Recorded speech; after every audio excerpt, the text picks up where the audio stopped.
jangan sampai uang 4M ini disangkut pautkan dengan uang tutup mulut. Kalaupun ada, seandainya betul ada 4 miliar dijanjikan, ya nanti dikasih kalau memang itu betul ada. Di perdatanya kita kasih kalau memang betul ada. Tapi untuk tutup mulutnya yang jadi permasalahan. Jadi jangan nanti gara-gara perjanjiannya ada tidak ada, uang tutup mulut ini di stop di kepolisian. Itu yang kita nggak mau. Tetap jalan di kepolisian, uang tutup mulutnya. Kalau 4M-nya nanti betul bisa memenangkan perkara perdatanya, kita kasih 4M-nya, nggak ada masalah. Bang, sejauh ini kan kejaksaan tetap bilang P19 ya dari pihak kepolisian, tapi yang terbaru ini kan belum ada update nih dari kejaksaan. Dari pihak kami sendiri sudah terima salinannya terkait P19 atau seperti apa kabar terbaru dari kejaksaan?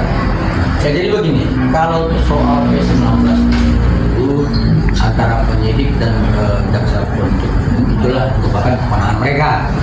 Tetapi secara koordinasi kita bisa melakukan koordinasi. Nah, jadi informasi yang kami peroleh terakhir ya, juga rekan media juga mengetahuinya dari Kasubgenkum bahwa pelimpahan dari penyidik ke jaksa penuntut itu mulai di tanggal 5 Mei. Dan kemudian untuk melanjutkannya kami belum mendapatkan informasi apapun dari jaksa penuntut umum. Yang pasti kami juga belum mendapatkan informasi bahwa saksi U dan saksi S sudah dipanggil oleh penyidik Polda Metro Jaya. Artinya, ya kalau dugaan kami ya kembali kepada bahwa ada niat ya, dugaan kami ya kembali ada niat penyidik tidak memenuhi petunjuk jaksa secara utuh. Artinya ada perbuatan dugaan obstructive seperti yang kami sampaikan tadi. Jadi kemudian upaya kami seperti itu.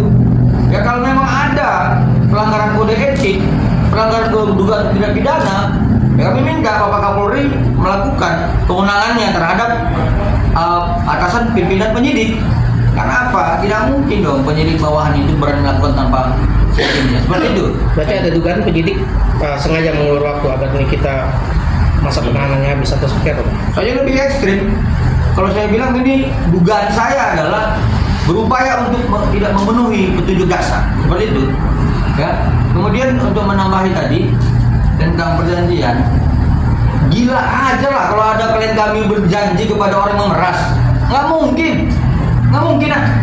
Ini dia dipaksa, ditakut-takuti, produknya direview, dijelek-jelekin ya, artinya kemudian diancam, kemudian ada yang penghubungnya inisial O disuruh bayar biar NN tutup mulut seperti dikatakan senior kami tadi.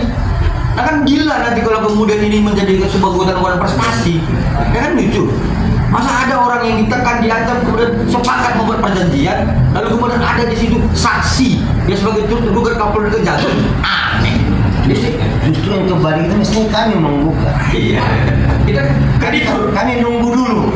Daripada pidananya, kami akan lakukan gugatan nantinya. Sejauh ini respon dari Gladys apa bang? Digugat berat apa? Ya justru respon klien kita ini sangat tidak terima gitu loh. Kalau berbicara masalah perikatan kan klien kita yang sebagai kreditur. Dia bingung dan saya tuh udah berdiskusi pada senior saya 20-an tahun beracara nggak pernah melihat ada wawancara seperti ini. Masa kreditur yang juga wawancara prestasi lebih begitu. Kalau ada perjanjian itu, nah ini kan perjanjian, lalu digugat. Baru yang saksinya adalah tergugat satu, Kapolri dan Kejagung. Luar biasa kalau majelis hakim memutuskan bahwa Kapolri dan Kejagung sepakat membuat perjanjian. Di antara itu, jelas. Oke, yang lain? Tapi kan tadi tanggal berapa? Tapi kan bang udah ada jadwal sidang di tanggal 28 itu. Seperti kami jelaskan dari awal bahwa yang namanya gugatan ke pengadilan tidak boleh menolak. Wajib menerima gugatan dan inilah prosesnya tanggal 28. Lalu kita buktikan apakah benar ini manifestasi. Untuk kesiapan Dr. Reza Gladys sendiri bang menghadapi di tanggal 28 nanti? Oh, itu udah siap kita udah itu ada di justru terbalik kita yang menggugat sebenarnya. Uang KM loh masuk ke sana.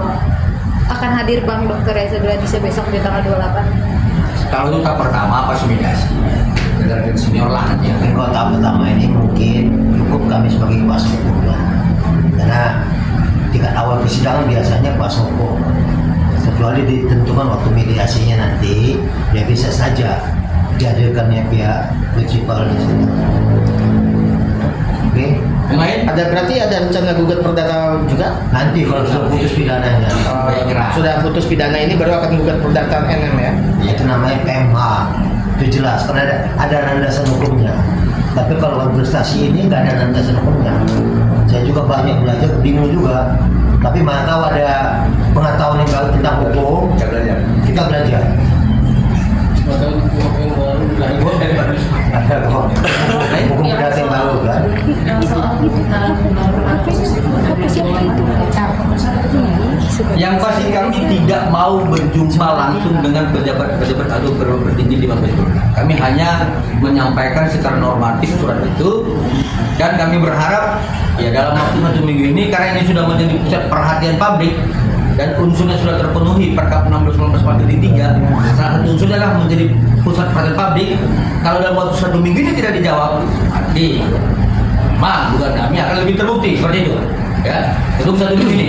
Apakah memang pihak dari Kapolri, Irwasum, Kadif Propam atau Karawisidik mengindahkan permintaan kita, karena permintaan kita gelar perkara khusus sudah berdasar hukum sebagaimana Perkap 16/19 pasal 3. Seperti itu. Bang, Kadif Propam berarti melaporkan oknum juga? Nah, itu kode etik. Ya, duga kita, yuk silakan. Yang mirip apa? Kotak, coba silakan. Propam seperti apa? Laporannya, yang buat itu. Rekan media terkait dengan divisi Propam Mabes Polri. Tadi kita memasukkan surat ke di Propam karena kita menduga, itu saya berkoordinasi dengan saya Roberto Pasaribu ini menghalang-halangi dan membuat kebijakan yang tidak sesuai dengan hak. Pertama dulu, kebijakan itu yang kami anggap janggal adalah karena dia memberikan izin misalkan handphone saksi bisa pakai, padahal ini kan perlu penanganan khusus terhadap handphone ini. Dan yang kedua, di mana dia akan anggap telah melanggar kode etik, dugaan kami mengingat peristiwa tanggal 14 April 2025 tentang BAP tambahan, bahwa di BAP pertambahan tersebut semua pertanyaan itu mengarah ke saksi S dan saksi O. Dan seharusnya sebelum dikembalikan berkas tersebut ke jaksa atau penuntut umum, itu dikonfirmasi ke saksi S dan saksi O. Tapi sampai dengan detik ini tidak ada pemanggilan tersebut, tidak ada BAP tambahan dari saksi S dan saksi O.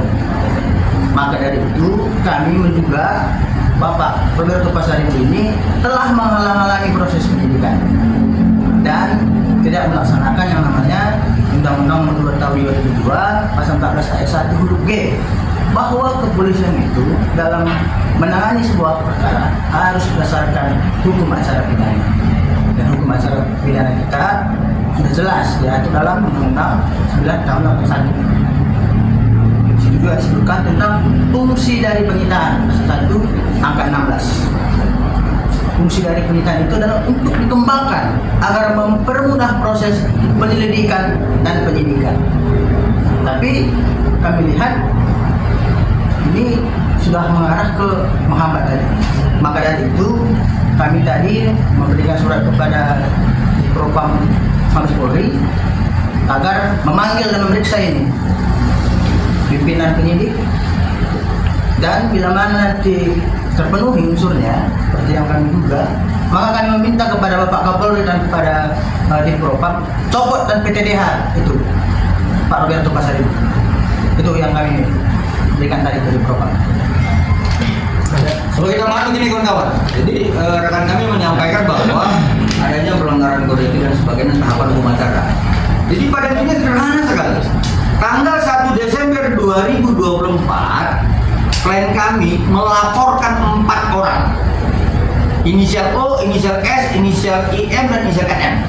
Dan kemudian tanggal 3 Desember 2024, kembali klien kami membuat laporan polisi. Ya, yang dilaporkan adalah inisial NM, inisial IM, dan inisial O. Ya, terhadap pengaduan tadi dan terhadap LP tadi yang 1 Desember dan 3 Desember ada 4 peristiwa. 27 Oktober, 13 November, 14 November, dan 27 November. Ternyata ini tidak dilakukan pendalaman penyidikan. Kalau memang yang diadukan oleh klien kami dan dilaporkan oleh klien kami memang tidak terbukti unsurnya dan tidak terpenuhi alat buktinya, ya informasikan kepada klien kami melalui CP2HP. Seperti itu. Nggak bisa sampai sekarang kami tidak mendapatkan penjelasan dari pihak penyidik. Ya, jadi itulah rencana yang sudah kami lakukan dan yang sedang kami lakukan dan yang akan kami lakukan. Ya, demikian kawan-kawan ya.